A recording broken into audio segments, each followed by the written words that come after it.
بات کا آپ کے میرے پاس کیا جواب ہوگا؟ جب مدنی کریم صلی اللہ تعالی علیہ وسلم کا آخری وقت آیا، آپ نے اپنی ازواج مطہرات کو بلایا، آپ نے اپنی گھر والیوں کو بلایا، ہر ایک سے میرے عزیزو الوداعی کلمات کہے، ہر ایک سے دعائیں لی، دعائیں دی، ہر ایک کو نصیحت کر کے میرے عزیزو پھر ان کو رخصت کیا۔ پھر آپ نے حضرت علی رضی اللہ تعالیٰ عنہ اپنے داماد کو بلایا اور ان کے سر پر ہاتھ پھیرتے جاتے، روتے جاتے، ان کو دعائیں دینے کے بعد حضرات حسنین کریمین کو بلایا، میرے عزیزو ان کے سروں اور سینوں پر ہاتھ پھیرا، دعائیں دیتے جاتے۔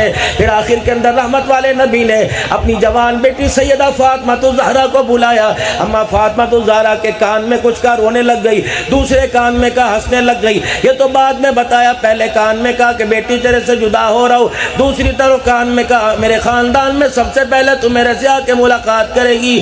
پھر میرے عزیزو زمین والوں سے ملاقات بند ہو گئی، آسمان والوں سے ملاقات شروع ہو گئی۔ جبرائیل علیہ السلام سے ملاقات ہے، اسرائیل علیہ السلام سے ملاقات ہے۔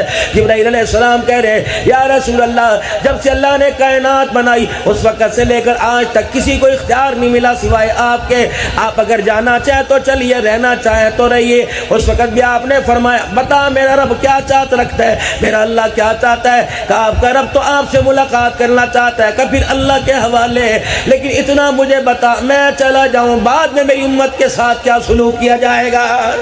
ہلکی سی جسمانی تکلیف پر آنے پہ اچانک امت کا خیال آ گیا، آپ نے فرمایا بتا میری امت کے ساتھ کیا برتاؤ کرے گا جب ان کے جسم سے روح نکال لی جائے گی؟ کیا انہیں بھی تکلیف ہوگی؟ کہا جی ہاں تکلیف ہوگی۔ کہ جبرائیل اسرائیل سے کہہ دے قیامت تک آنے والے کلمہ پڑھنے والوں کی روح قبض کرتے وقت جتنی تکلیفیں ہوں ساری کی ساری اکٹھی کر کے میرے سینے پر دے دے، میری امت کو ایک بھی تکلیف نہ دینا۔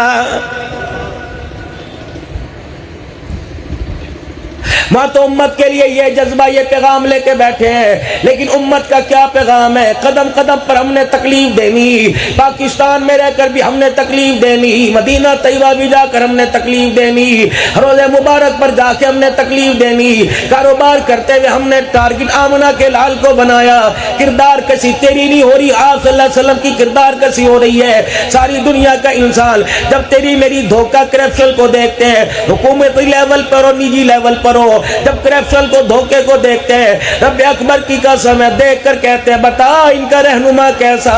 رب اکبر کی قسم ہے جو اپنی چاہنے والوں کا، اپنے دم بھرنے والوں کا، اپنا نام لینے والوں کا، جو نام لیتے ہیں ان کی خیر خواہی کے اندر ان کا کردار بنا کر نہیں گیا ہے۔ کوئی ایسا نجی گورنمنٹ کا پرائیویٹ محکمہ دکھا دو جہاں اللہ اس کے رسول کو ناراض نہ کیا جا رہا ہو۔ کوئی جن تو پہاڑوں میں سے نہیں آتے ہیں، کوئی فرشتے تو انسان میرے عزیزو آسمانوں سے نہیں آتے ہیں، یہ تو کلمہ پڑھنے والا میرے عزیزو اسلام بچانے کے بجائے اسلام کی جڑیں اکھاڑ رہا ہے۔